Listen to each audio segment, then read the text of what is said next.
Hello there. Now, in this series of videos, we're going to teach you how to make a very simple yet classic Scratch game. And that's what we know as the Mole Smash or Mole Mash, you might know it as. And you may have seen this game in sort of arcades or fun fairs. The physical game looks a bit like this.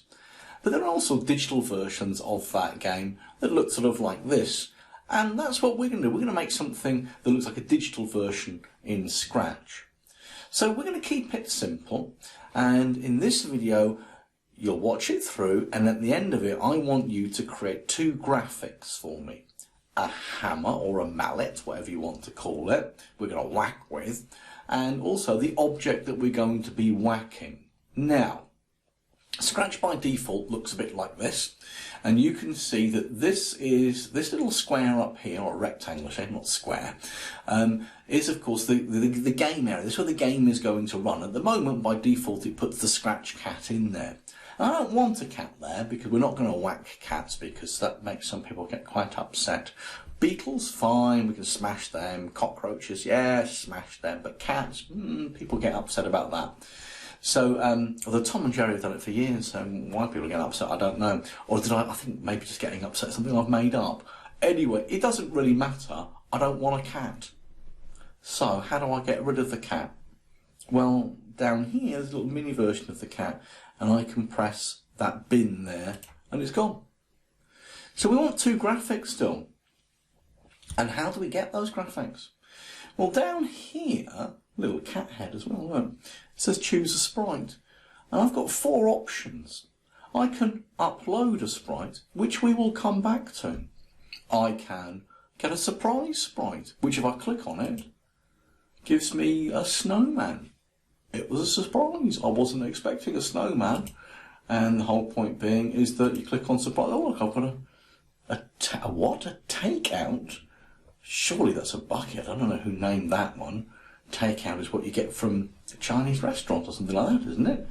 Oh, maybe that's what it is. Whew, I'm not convinced. I think it still looks like a bucket. Anyway, that surprised me. Or I can paint a graphic. Now, if you want, you can paint a hammer. And it's quite easy to do. What you do is you take a rectangle and you choose your fill colour. I'm going to go with black to start with, and I'm going to draw a rectangle, and look, there it is. That's like the handle of the hammer. And then I'm going to draw another rectangle. I'm going to go with, I want some sort of brown colour, I think. Oh no, look, I've changed the colour of that one. Oh, what, you know what, let's have a brown handle, doesn't matter. I'm going to draw another rectangle, like so. It's a brown and a brown one. Let's change that one to black then. That would work, wouldn't it? So I've got a black. Oh, there we go. I've got these anyway.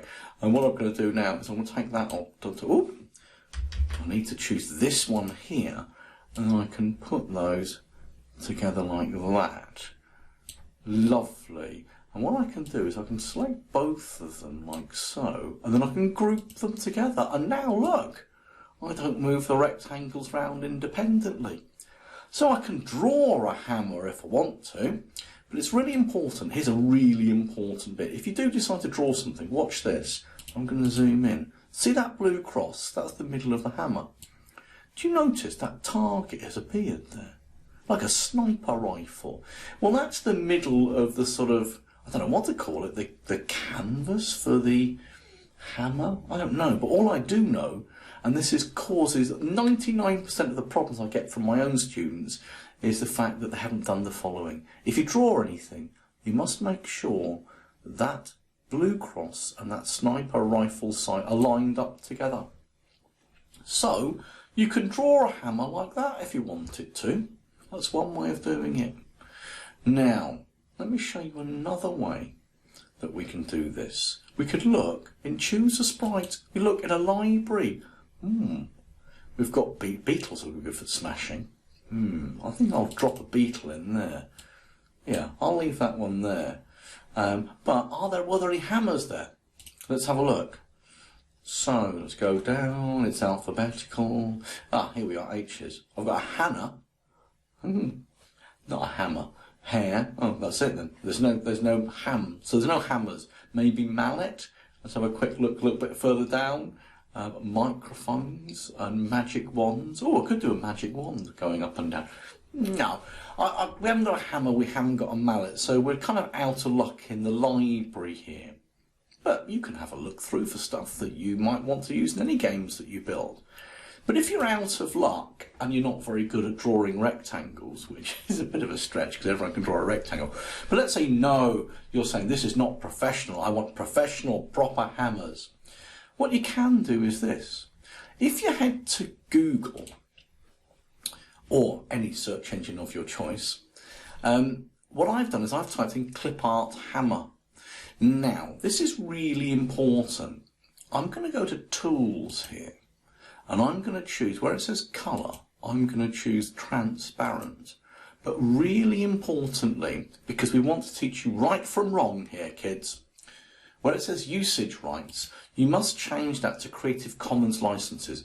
Now, I'm not going to explain what that means, but what I am going to tell you is this.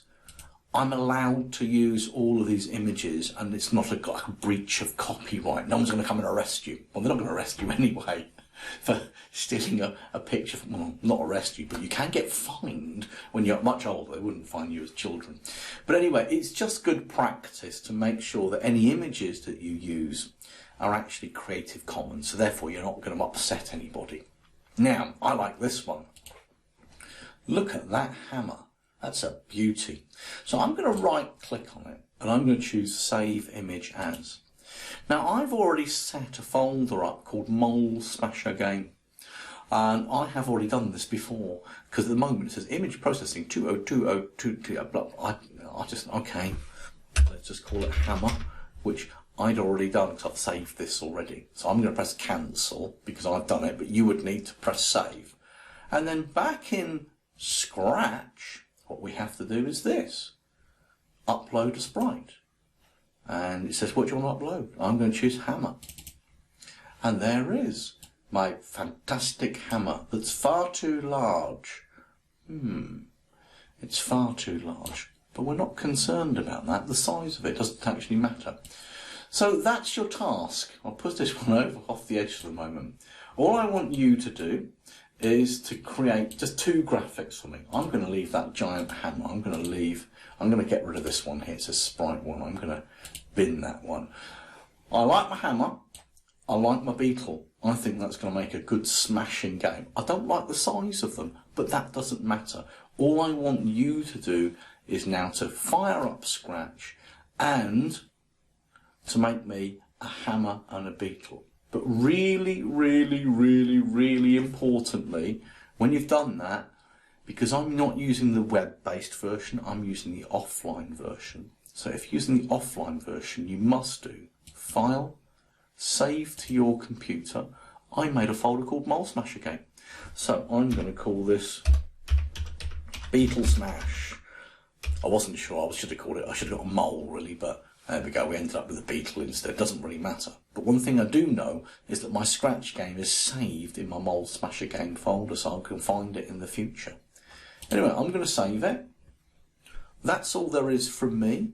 You can stop this rather long video, but go and get yourself two graphics. You can draw them, you can get them from the internet. I don't mind how you do it, but get me a hammer and an animal that you're ready for doing some whacking on.